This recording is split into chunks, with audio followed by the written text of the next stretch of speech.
Olá, graça e paz de Jesus ao seu coração. Espero que você esteja bem. Nós estamos começando aqui o programa Vivendo a Bíblia.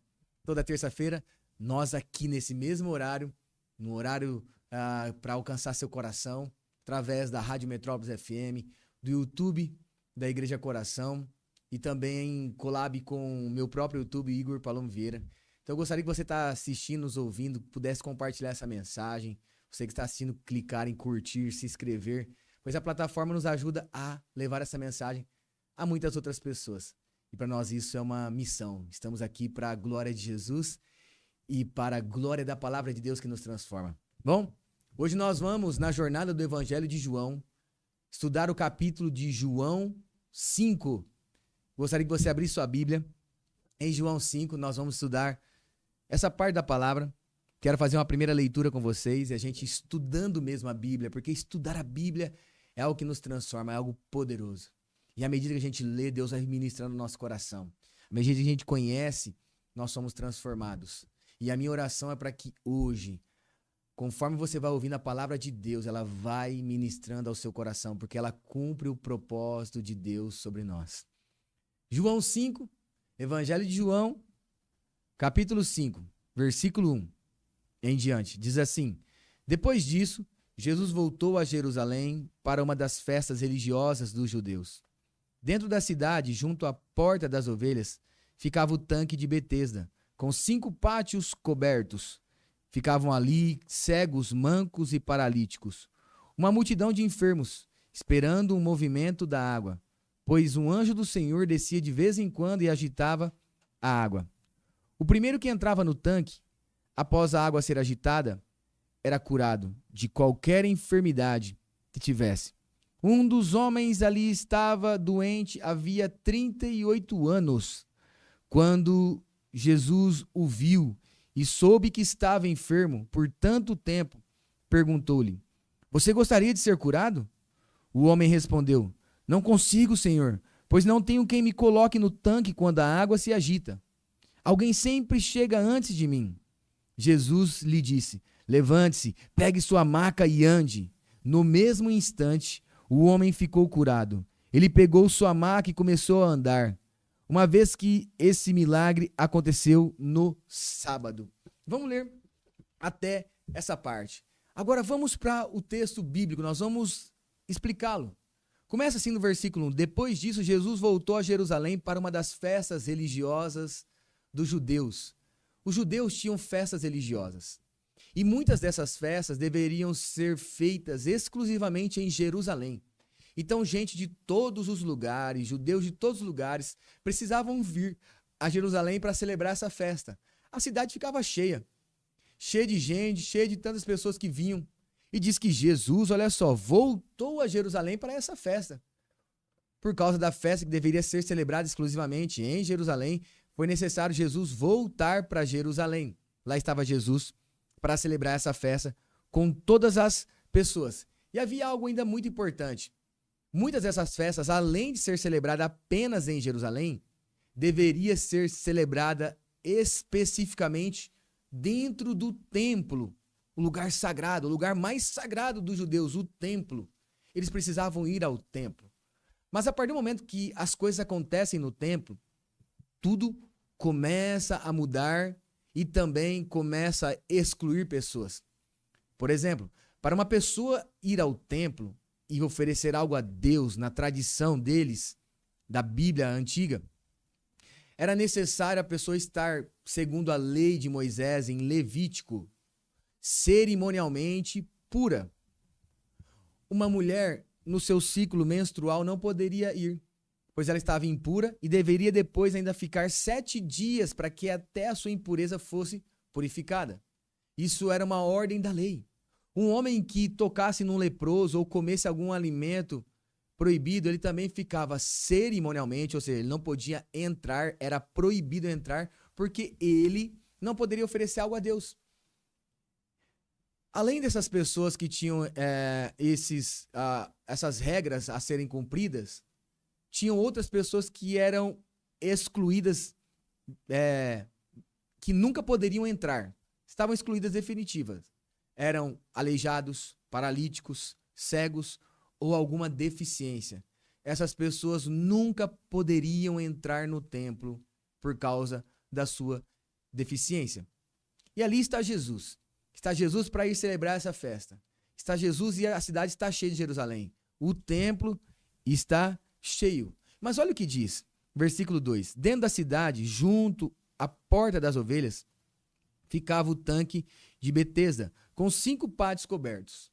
Ou seja, na cidade de Jerusalém, tinha também a porta das ovelhas, que era uma das entradas da cidade, e ali tinha um tanque chamado Betesda, onde tinha 5 pátios, é como se tivesse 5 pavilhões cobertos. Versículo 3. Ficavam ali cegos, mancos e paralíticos, uma multidão de enfermos esperando o movimento da água. Meus irmãos, diz também que havia uma multidão dessas pessoas que não podiam ir ao templo. Onde elas estavam? Elas estavam no tanque de Betesda, pois o templo era um lugar sagrado. E era no templo onde a glória de Deus era vista, manifestada. A esperança de uma pessoa deveria ser o templo, pois lá Deus se manifestava. Mas aqueles homens da religião haviam colocado proibições que eram muito, mas muito severas, e essas pessoas não tinham acesso ao templo. Mas elas tinham acesso ao tanque de Betesda, que diz ali para nós que elas esperavam as águas agitar. E lá estava uma multidão de enfermos. Pense comigo. Se o templo estava cheio, esse lugar também estava cheio. Cheio de gente doente, gente enferma, gente sem esperança, gente com limitações. Lá estavam, versículo 4. E elas aguardavam as águas se movimentar, pois um anjo do Senhor descia de vez em quando e agitava a água. Um anjo de Deus vinha. Mexia a água do tanque de Betesda. E diz que ali, por causa daquele movimento, pessoas eram curadas. O primeiro que entrava no tanque, após a água ser agitada, era curado de qualquer enfermidade que tivesse. Ou seja, havia uma lógica desse movimento das águas. Apenas o primeiro que chegasse e tocasse nas águas logo após ela ser agitada. Agitou, alguém chegou e tocou. Essa pessoa era curada. Era isso que acontecia. Aí diz para nós a informação mais importante dessa história. Um dos homens, uma multidão estava lá, um homem estava ali doente havia 38 anos. Então, no meio daquela multidão de gente, havia um homem que estava doente há 38 anos. Se ele estava ali 38 anos, nós não sabemos, mas sabemos que a sua doença, a sua paralisia, durava 38 anos. Pode ser que ele nasceu com ela, pode ser que ele desenvolveu ela, mas por 38 anos sua vida estava adoecida, paralisada, imóvel. Ele estava sofrendo com aquela enfermidade. Muitas vezes a nossa vida também pode estar assim, paralisada, sem qualquer possibilidade de esperança. Sua vida pode ser um espelho ao olhar para a vida desse homem, tanto tempo paralisada, adoecida, enfrentando dificuldades, não conseguindo resolver os nossos problemas, vendo oportunidades e oportunidades se passando. Literalmente uma vida paralisada por tanto tempo, sussurrando a misericórdia de Deus para nos salvar, orando, Deus me livra disso, olha só, faz tanto tempo que eu enfrento essa situação e não vejo saída, não vejo esperança. Pode ser que você se encontra como aquele homem, numa paralisia. E uma vida paralisada talvez por um vício, talvez por um problema, talvez por uma enfermidade, talvez por uma dificuldade.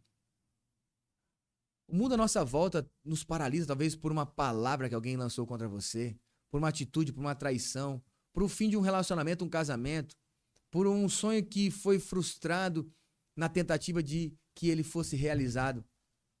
Nós paramos. Tantas coisas tentam nos paralisar, o medo, o mal, a inveja. Pessoas, as obras do mal tentam nos paralisar e fazer nos sentir inadequados. Talvez por um pecado nos sentir sujo, talvez por uma porta que se fechou a gente se sentir frustrado, talvez por tentar e não conseguir nos sentirmos derrotados, talvez por clamar e clamar, perder a esperança. Isso acontece. A Bíblia está mostrando isso, e por João registrar essa história ela é muito importante porque ela tem a ver com você e comigo. Então preste muita atenção no decorrer dessa história sobre um homem paralítico há 38 anos. Diz que ele estava proibido de entrar no templo. E quantas coisas também placas sobre nossa vida proibido, você nunca vai conseguir, proibido para você, porque olha quem você é, olha o seu passado, olha de que família você veio, olha quem você foi, ou olha quem você é agora. Proibições, rótulos de religião, rótulos de pessoas, e até mesmo nós nos autorrotulamos como sendo incapazes, como nunca conseguiremos, como não há esperança para nós. Mas a história não para por aí. Diz o seguinte: quando Jesus o viu e soube que estava enfermo por tanto tempo, perguntou-lhe: você gostaria de ser curado? Olha que coisa maravilhosa. Quem vai ao encontro daquele homem é Jesus.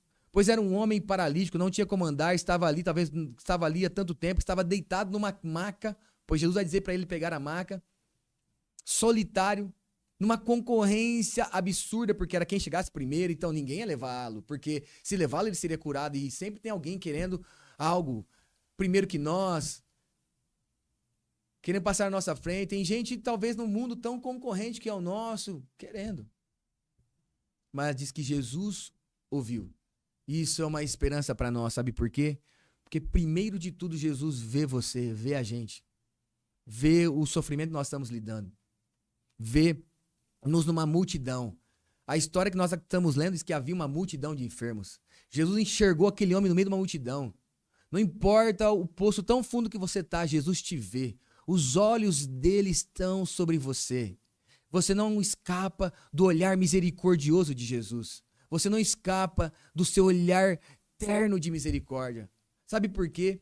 Pois a história está dizendo para nós aqui, desse encontro com Jesus, que vai ao tanque de Betesda. Aquele tanque tinha um nome, Betesda, e significava, no aramaico, a língua original daquele lugar, misericórdia. No lugar da misericórdia chega aquele que é a fonte da misericórdia, o Senhor Jesus Cristo. A fonte de toda a misericórdia. Nele a misericórdia inesgotável, nele a misericórdia jorra, alcança você, alcança a mim, alcança o perdido, alcança quem ninguém alcança, alcança aqueles que as pessoas desistiram, alcança o sem esperança, alcança todos. Nós precisamos da misericórdia. Eu e você somos alvo da misericórdia. E quando nós somos encontrados por Jesus, nós só temos uma explicação, foi a misericórdia dele sobre nossas vidas. E diz que Jesus vai ao encontro dele porque Jesus o viu. Ainda fala, e soube que ele estava há tanto tempo doente. Jesus também sabe. Ele te conhece. Além dele te ver, ele conhece a sua história. Ele não fica indiferente. Como se dissesse, nossa, eu nunca soube, ou isso é problema seu.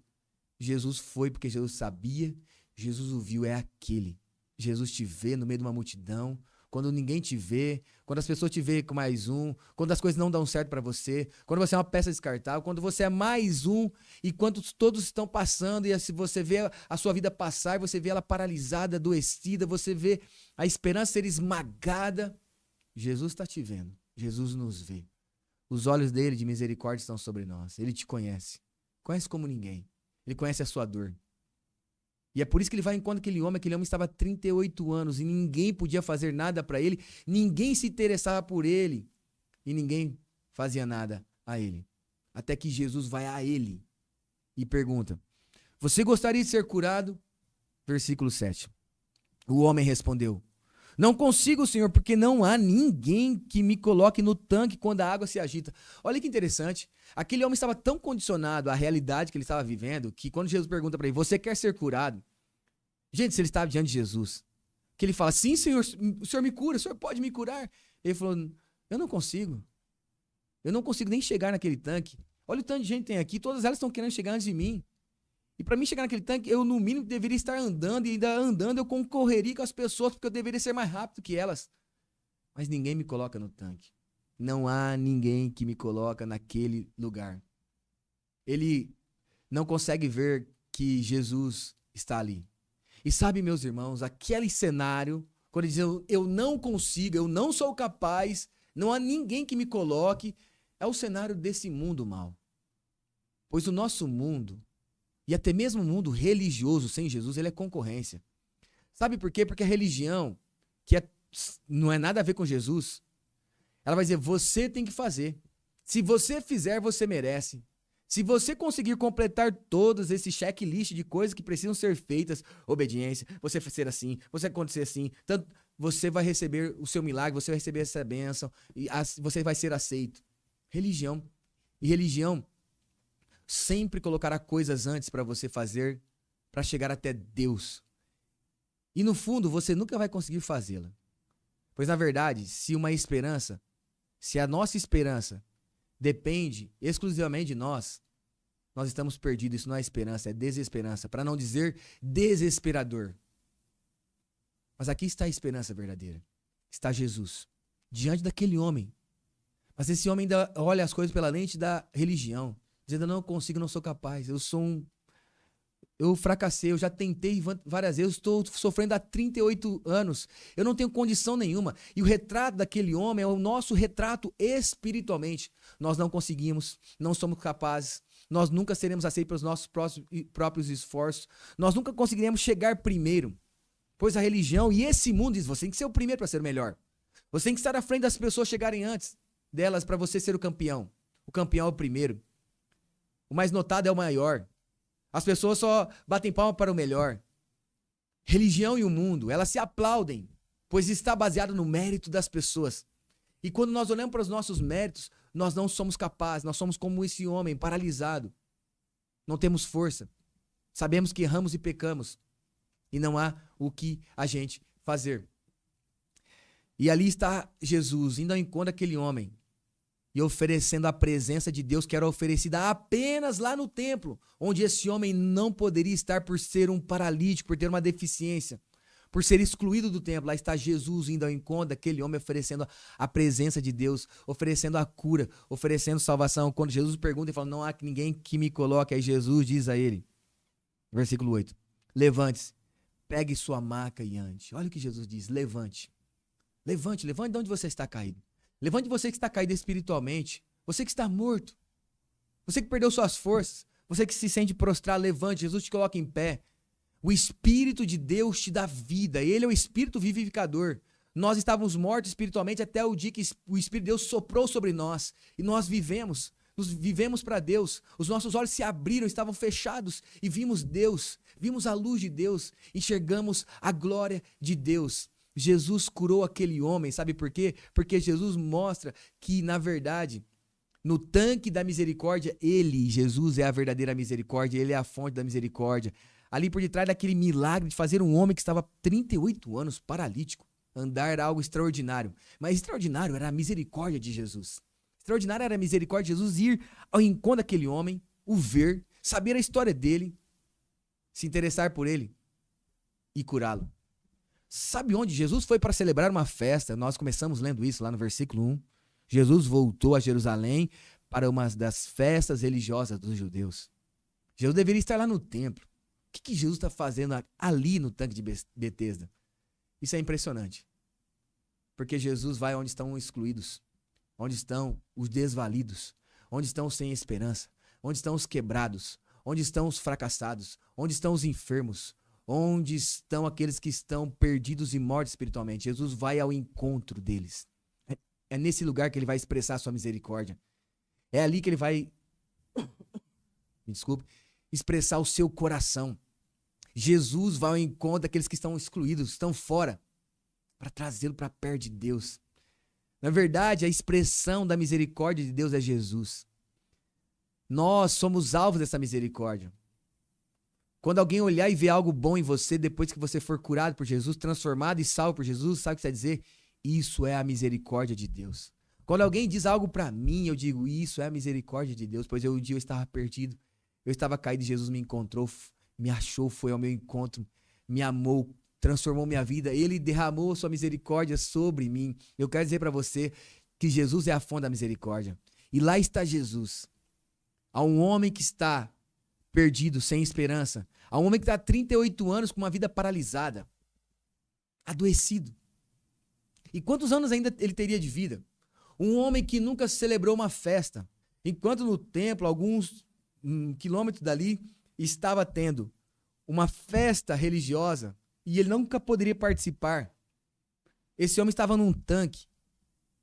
mas com o coração apertado, com lágrimas escorrendo quando fala, cara, isso nada vai acontecer de bom na minha vida, olha, o tempo está passando. Eu já tenho 38 anos, a vida está indo, as coisas acontecem com as pessoas, não acontecem comigo. Tempo perdido, mas não há tempo perdido para Jesus. Não importa quanto tempo passou, nunca é tarde. Jesus vai ao seu encontro. Ele foi ao encontro daquele homem ali, para dar a ele motivo de uma nova vida, motivo para celebrar. Pois a partir daquele encontro com Jesus, a vida desse homem começou a ter motivo para ele celebrar, para se alegrar. Pois agora ele se encontrou com Jesus, pois agora ele foi curado por Jesus e agora ele conheceu a fonte de misericórdia. Pois quando você conhece Jesus, você é transformado de dentro para fora, de fora para dentro. Visivelmente você é transformado, pois você que era paralítico, você é curado, você anda, mas o seu coração também é transformado, porque agora você recebe a fonte de Deus, a vida de Deus. Esse homem agora foi transformado. Então Jesus foi ao encontro de um homem que tinha tantos motivos de tristeza, colecionando memórias ruins, olhando para o seu passado e falando, minha vida até hoje não valeu a pena. Talvez você está nessa situação, falando, até hoje minha vida não valeu a pena. Eu não sei o que é a vida. Tristeza, apenas um passado de situações ruins, sofrimento, acumulando sofrimento, colecionando memórias ruins, levantando apenas estatuetas ou monumentos de dores, dor. Mas eu quero dizer para você, Jesus pode mudar a sua história. Jesus é a fonte da misericórdia, ele é o remédio para a sua dor. Para um coração apertado, sem esperança, ele é a vida. Para você que se sente paralisado, você tem tentado fazer tantas coisas, você não sente significância nisso, você não vê alegria nisso, você não sente prazer nisso, você acha que a vida vai acabar e é isso. Jesus tem a melhor de todas as vidas. Não quer dizer que você não vai passar sofrimento, dificuldades, não, porque isso faz parte da caminhada com Jesus. E eu posso dizer, você vai passar e vai passar muitas, mas você vai encontrar um motivo, uma fonte a jorrar, a misericórdia de Jesus, a alegria dele, a paz dele. Em Jesus começa essa verdadeira vida. E você terá motivo para se alegrar, para se lembrar. Pois o dia que ele visitou, você estava caído, ele te levantou. Ele falou, levante, pegue sua maca, pegue o seu passado, pegue o seu histórico de 38 anos que você viveu paralisado. Você vai levar isso agora. Isso vai ser um testemunho para todos. Levante sua maca, pegue ela e leve embora. Não deixe aqui. Ela é sua, leve e mostre para todos, pois um dia você estava sobre ela, mas agora você a carrega mostrando, olha só, olha as minhas cicatrizes, Jesus curou, das feridas ele fez cura, do meu passado ele mostrou um futuro, ele me arrancou da escuridão e me trouxe para a verdadeira luz. Jesus pode fazer isso com você, pois ele é a fonte da misericórdia, ele pode dizer, levanta onde você está. Você vai começar uma nova vida comigo. A partir de hoje, zera o cronômetro, zera a sua vida e você vai lembrar do dia que ele levantou e ali começou a sua vida. Você vai lembrar da história, do toque de Jesus, do poder, da cura que ele te visita agora, do milagre do seu coração ser transformado em um coração de Deus, da presença dele te visitando, ele indo ao seu encontro, onde você está. Talvez você afundou no pecado, talvez você se afundou num desgosto da vida por ter um passado de 30 e tantos anos, de tantos anos perdido. Jesus te dá uma nova história. Ele limpa os seus olhos, você consegue ver o que ele tem para você. Ele enche sua vida da presença de Deus. E nela você encontrará motivo para viver para a glória de Deus, para a fonte da misericórdia. Você será uma fonte de misericórdia a jorrar. Saiba que misericórdia não é apenas um sentimento. Porque nós estamos vendo Jesus indo ao encontro do homem. O coração dele estava movido de misericórdia. Por tantas vezes nós vamos ver a misericórdia de Jesus se mover. Se ele viu pessoas como ovelhas sem pastor, o coração dele se comoveu de misericórdia. A misericórdia é um sentimento de Deus que leva você a uma ação. Pois Jesus estava movido de misericórdia e ele agiu. Então misericórdia é um sentimento que você não consegue controlar. Você não consegue apenas dizer assim, coitadinho. Não, você vai até a realidade daquela pessoa mudar. Então quando Jesus nos levanta, como servos dele, como alvos da misericórdia dele, nós também somos fonte de misericórdia. Nós não somos aqueles que adoecem as pessoas, nós não somos aqueles que competem com as pessoas para dizer, eu vou chegar primeiro que você é melhor que você, como a religião diz aqui, não. Nós somos aqueles que estendem as mãos, levanta. Nós somos aqueles que colocam as pessoas diante de Jesus. Nós somos aqueles que carregamos as macas das pessoas, levamos até a Jesus. Nós levamos aquele que está caído, aquele que está paralisado, aquele que está sem esperança. Nós somos esses. Continua o texto dizendo no versículo 9. No mesmo instante o homem ficou curado. Ele pegou sua maca e começou a andar. Uma vez que esse milagre aconteceu no sábado, os líderes judeus disseram ao homem que havia sido curado, hoje é sábado, A lei não permite que você carregue essa maca. Olha o que está acontecendo agora, já começa a mudar o tom. Esse homem sai correndo com a sua maca. Ele está curado, 38 anos, gente, deitado. Ossos atrofiados, uma paralisia. Um olhar de tristeza que olhava para o futuro sem esperança, porque ele tinha mais passado arruinado do que vida por adiante, até que Jesus o encontra. Ele é tomado, ele dá um salto de alegria. Agora tem motivo de celebrar. Ele encontrou-se com a fonte de misericórdia de Jesus. Ele foi curado, ele foi transformado. Jesus o ama, ele é a fonte de misericórdia. Jesus nos ama. Jesus te ama, ele é a fonte de misericórdia. Ele sai correndo, sai anunciando a todos. Mas aqueles homens estavam celebrando as festas. A religião que dizia, chegue primeiro. Tudo depende de você. E aí nada acontece. Diz ele, você não pode carregar uma maca, pois é sábado. E no sábado não pode acontecer essas coisas. Mas ele respondeu, versículo 11. O homem que me curou disse, pegue sua maca e anda. Ou seja, eu estou obedecendo aquele que me curou. Aqui mostra algo incrível. Aquele homem está obedecendo a Jesus. Ouviu Jesus, foi amado por Jesus, foi curado por Jesus. Agora o que ele está fazendo? Obedecendo a Jesus. Era óbvio que ele sabia que não podia pegar uma maca, pois essa tradição daqueles religiosos diziam que no sábado, que era o dia do descanso, o sabático, não poderia pegar macas, não podia carregar coisas. Mas ele está carregando o troféu que Jesus lhe deu. Ele está carregando ali um passado que foi perdoado. Ele está carregando uma história que foi redimida. Mas ali, o que está acontecendo? Homens estão querendo tirar a alegria dele, o gosto da vida. Mas ele diz, mas o homem que me curou disse para mim pegar minha maca e andar, e eu estou obedecendo a ele. Obediência. Obediência e não sacrifícios. Jesus diz, obedeça-me. Não ofereça sacrifício. Ó. Talvez o sacrifício de todos está oferecendo sacrifício sem ter um coração de obediência. Primeiro, obediência. Depois, sacrifício. Versículo 12. Mas quem foi que lhe disse umas coisas dessas? Perguntaram eles. Versículo 13. O homem não sabia, pois Jesus havia desaparecido no meio da multidão. Mais tarde, Jesus o encontrou no templo e lhe disse, agora você está curado. Deixe de pecar, para que nada pior lhe aconteça. Eita! Olha só, diz então que, e perguntaram ele quem foi, ele não sabia, porque Jesus subiu na multidão, Jesus o curou, mas ele está obedecendo a Jesus. Aí, depois, mais tarde, ele encontra-se com Jesus no templo. Um homem que não podia entrar no templo, um homem que estava lá no tanque de Betesda há tanto tempo, que era o lugar dos excluídos, agora está no templo, pois ele está curado. Olha o que Jesus faz, Jesus nos santifica.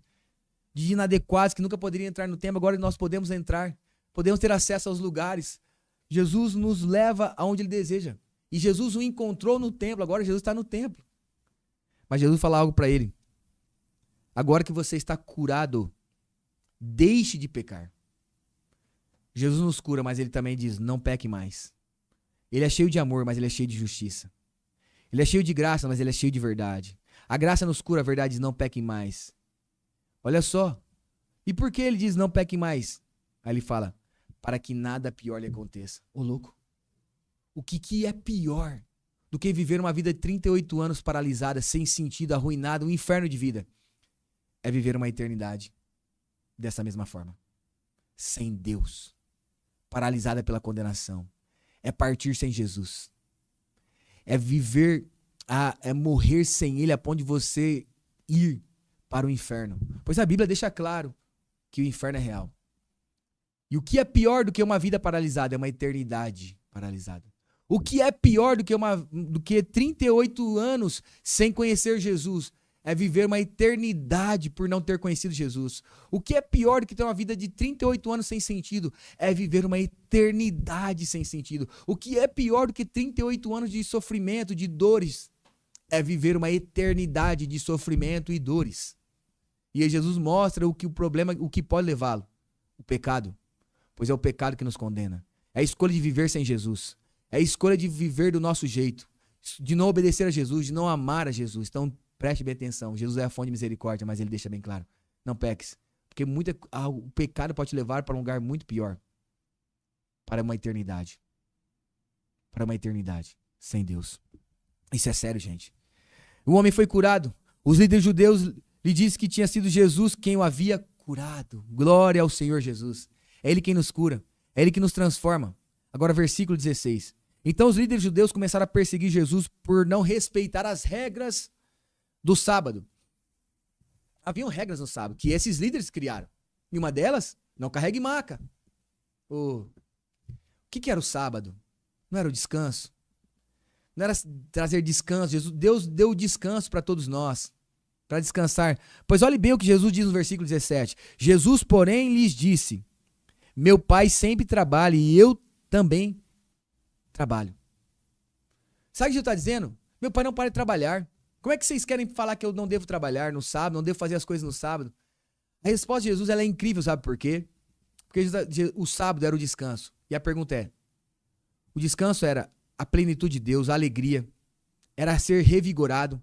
Deus trabalhou, Deus criou o mundo, esse sábado está remetendo à criação do mundo. E como que Deus fez isso? Ele criou o mundo em 7 dias. 6 ele trabalhou. Ao 7º ele descansou. E o que era descansar? Era você parar o seu trabalho para contemplar o trabalho de Deus. Deus trabalhar, Deus agir. Ali estava o próprio Deus na pessoa de Jesus Cristo. Trabalhando. Pois ele dizia, o meu pai trabalha até agora, eu estou trabalhando. Trabalhando para o quê? Para curar. Para dar descanso para os que tinham o coração quebrantado. O que um homem há 38 anos sofrendo, paralítico, precisava? Qual era o descanso para ele? Ser curado, andar, ter uma nova vida, poder experimentar o que ele nunca experimentou. Ter o coração transformado, pois a paralisia no seu corpo atrofiava também a sua alma, deixava ele sem esperança. Aí vai Jesus e dá a ele o quê? O descanso que ele procurou a vida toda. Pois Jesus é o verdadeiro descanso. Pois quando ele trabalha, nós somos transformados. Pois quando Jesus trabalha, somos revigorados. Pois quando Jesus trabalha, somos curados. E aquele homem recebeu a cura. Foi transformado. Recebeu a salvação. Encontrou-se com a fonte de misericórdia. Existe melhor descanso do que esse? Descanso, meus irmãos, nunca será cumprir regras, mas sempre desfrutar de uma pessoa chamada Jesus Cristo. O descanso na Bíblia é Jesus. E ele estava diante da própria pessoa do descanso, Jesus Cristo. Então não existe cumprir regras, existe você desfrutar de Jesus, pois era você parar o que você faz, parar as suas regras, parar os seus dias para contemplar Jesus. E isso é real até hoje, é vivido até hoje. Nós devemos parar para ver Deus trabalhar, nós devemos parar para contemplar o que Deus está fazendo, nós devemos parar para ser revigorado por Deus, ter um dia para nós dedicarmos a Deus, um domingo para nós irmos à igreja com a nossa família, dedicar todo aquele dia para a presença de Deus, cultuar, almoçarmos juntos, servir a Deus, ir à noite no culto, passear, contemplar o que Deus está nos dando. Pois a gente está tão trabalhando, achando que tudo depende de nós, mas é do trabalho de Deus. Pois um dia Deus trabalhou criando, um dia Deus trabalhou restaurando. Na cruz, Jesus trabalhou. Na cruz ele foi até o fim. Na cruz fincaram na madeira as mãos de Jesus. Ele foi crucificado, ali trabalhou para a nossa salvação e nós encontramos descanso, fomos perdoados. Levantamos e andamos para Deus, estamos vivos diante de Deus porque Jesus trabalhou. É isso. Jesus estava falando o seguinte, aí versículo 18, assim os líderes judeus se empenharam ainda mais em encontrar um modo de matá-lo, pois ele não apenas violava o sábado, mas afirmava que ele era Deus, que Deus era seu pai e portanto se igualava com Deus. Jesus respondeu, eu lhes digo a verdade, o filho não pode fazer coisa alguma por sua própria conta. Ele faz apenas o que vê o pai fazer. Aquilo que o pai faz, o filho faz também. Pois o pai ama o filho mostra tudo que faz. Na verdade, o pai lhe mostrará obras ainda maiores que estas, para que vocês fiquem admirados. Sabe o que Jesus está falando? Eu só faço o que vi meu pai fazer. Meu pai é a fonte de misericórdia. Meu pai deseja alcançar pessoas como esse homem. Meu pai deseja curar ainda tantos outros, trazer a verdadeira vida. Meu pai deseja perdoá-los. E quem pode perdoar é Deus. E nós estamos diante do próprio Deus, da fonte de misericórdia. Eu quero encerrar dizendo isso para você. João está mostrando Jesus como a fonte de misericórdia. Ele te vê. Ele vai ao seu encontro. Ele te conhece. Ele pode mudar a sua história. Olha que palavra maravilhosa. Ler isso nos traz esperança. Aumenta a expectativa do nosso coração. Nos enche de alegria porque nós estamos diante de Jesus. Ele não parou. Ele continua trabalhando para que nós possamos encontrar descanso, sermos transformados. Jesus tudo pode. Confie nele. Ele é a fonte de misericórdia, a fonte inesgotável. Ele pode perdoar os seus pecados, ele pode apagar o seu passado, ele pode transformar você. Ele pode te levantar, você que está caído. Ele pode te dar força. Ele pode te curar, ele não parou, ele cura enfermos, ele faz maravilhas. Ele diz que ainda obras ainda maiores serão feitas do que essa, para que vocês fiquem admirados. Nós podemos ficar admirados com aquele que é a fonte de misericórdia, o verdadeiro descanso da nossa vida. O verdadeiro Deus, é nele, somente nele que nós encontramos isso. Amém? É isso que João quer transmitir para nós. Jesus é a fonte de